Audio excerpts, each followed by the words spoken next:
It's Wednesday morning, you came to get blessed. Start your day off with me, and it will be the best day, week, month, year.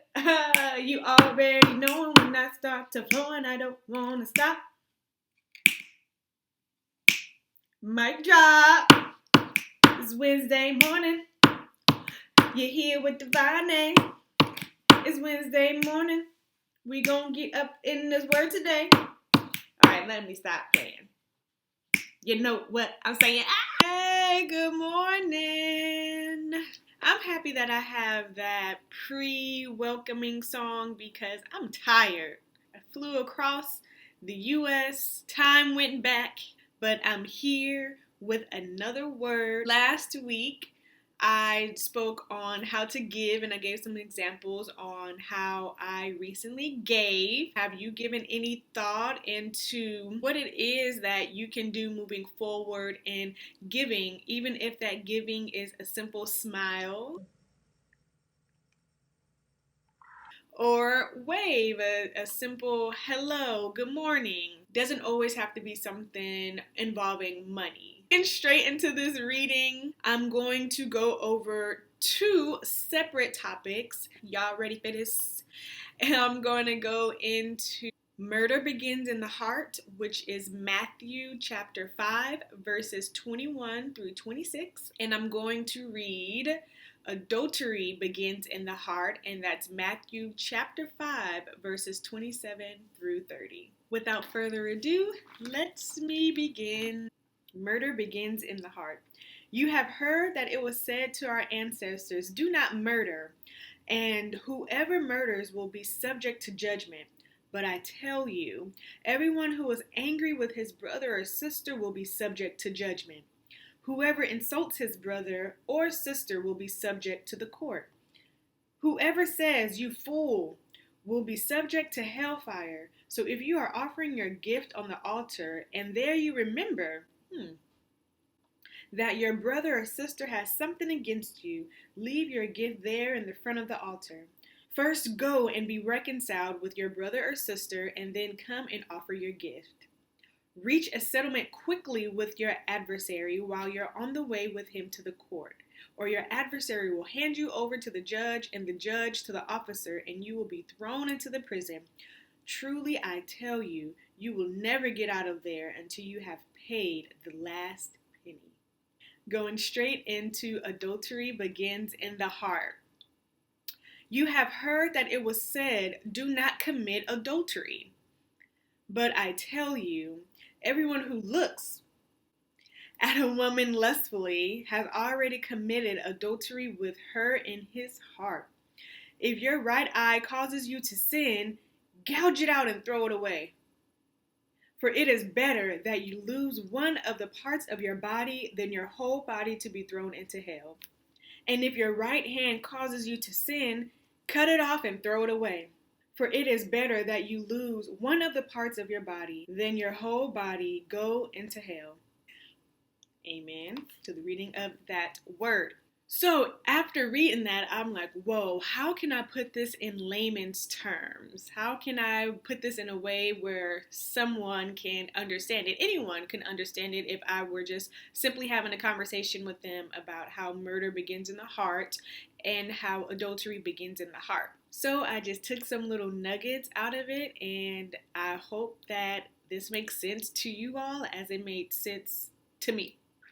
The first nugget I took away from the first half, which was murder begins in the heart, was that it's not simply the act of murder, but the thought, also the emotion that comes about when you're angry, when you want to abase a person, and abase means to belittle a person or to degrade them. There's also judgment involved. Insulting someone, those are all emotions and actions or feelings that forms that murder, that ill emotion toward a person or a group of people. And those thoughts, those emotions in themselves, without even committing murder, is enough to send you straight into a show with front row seats, and that show will be titled Judgment. Ooh. Or when you want to look at someone and call them, oh, they're such a fool, well, that show will be HELLFIRE. And that's not one you're going to watch, that's one that you're going to. The second nugget that I took away from that was the latter part of the verses when it mentioned going to the altar and remembering that there's still some tension in the air with someone and you not being able to leave your gift.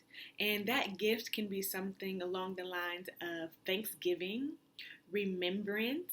But the Bible is telling us to make sure that your heart is cleansed, that your heart is pure. So when you go up there and you think, oh, I still have it out with Kathy at work. That next day when you're at work, reach out to Kathy. See how Kathy's doing. Pull Kathy aside.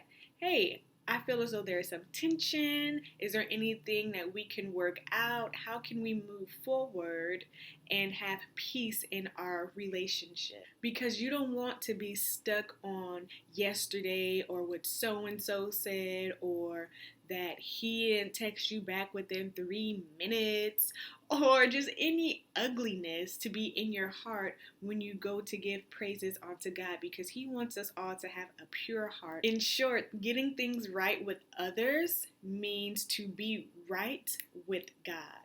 You cannot go to God, or you can go to God, but your praises might be in void with ugliness in your heart. God honors a pure, clean heart. So it's not a point of being perfect, but trying your best to be perfect lead in the light of Jesus Christ and in God. That second verse that I read was adultery begins in the heart. And my first nugget in reading that was it's not the mere act of adultery that's the sin. So actually penetrating or cheating, that's the sin initially. From the jump, when you have an attraction or a lustful desire for a woman, married men, or a man, married woman, or even when you're in a committed monogamous relationship, that in itself is a sin. That is the initial part of the sin. That is the sin planted. And that alone, without the act, is enough of a sin to be judged upon. For example, when my fiance or then friend asked me to be his girlfriend, and I realized committing to one another in a monogamous relationship, I went on Instagram and voluntarily unfollowed guys that I once upon a time had an interest in, and maybe even at that time still kind of liked, and if given the opportunity would have looked at being with them. And I felt as though it would be disrespectful for me to progress in my relationship while still following and being interested and engulfed in the life of another man. So I removed myself, or I removed those individuals that they couldn't have my attention, whether intentionally or just subconsciously. And that is a great segue into verses 29 through 30, where Jesus said, if you sin with your right eye, gouge it out, or if you sin with your right hand, cut it off. Now, I'm not going to say that he wasn't being intentional with his words. However, I am not going to condone a person dismembering themselves, okay? You do what you want with the information presented to you. However, I like to think that nowadays, modern time, that it is enough for you to remove yourself from the situation. As an example I gave when I began to be in the monogamous relationship with my now fiance, unfollowing men that still, if given the opportunity, may entertain. That was me gouging out my right eye. I was taking away that which could possibly cause harm later on in my relationship. I hope that makes sense. The verse that I want to share that ties into this, James chapter 4, verse 7, and that reads, submit to God, resist the devil, and he will run, or some verses say flee, from you. Make sure that you resist those urges to turn and look at that woman's butt as she walks by. Make sure you resist hatred toward that person. Resist those urges. As I've already said, we are making these videos and tuning in for that internal glow up and to be more like Christ. And I wanted to present an update. I will not make a post on next week, March 18th, but I will be back March 25th. And on that day, I am reading Going the Second Mile, Matthew chapter 5, verses 38 through 42. My 3 takeaways. Number 1, getting things right with others means being right with God. There was a quote that said, spring water is either pure or polluted. Secondly, the mere thought or emotion of affection toward someone that is in a marriage, or you being the one married and having that feeling towards someone else, or even having that hatred toward a person, is sin.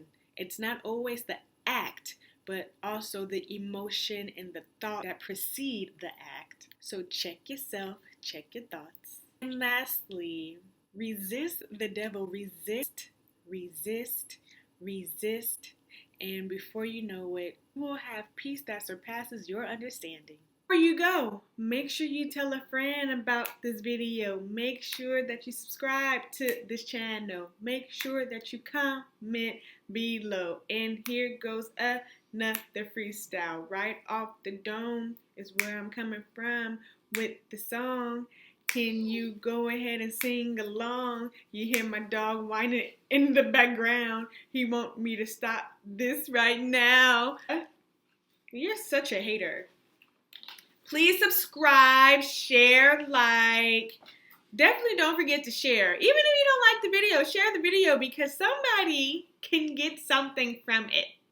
Until next time, smooches. Au revoir. Adios. See you then.